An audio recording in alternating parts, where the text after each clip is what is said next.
সন্ধ্যার টাইমে বক্সি বাজার যাই, চম্পায় আমার জানের জান, ফুচকা খাইবো তাই।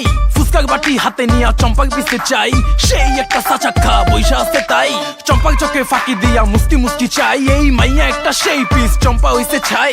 এই সিন দেখা চম্পায় উষ্টা দিছে তাই, এখন থেকে মাটিতে চায় দই ফুচকা খাই। আমি যে শুনে বেড়াই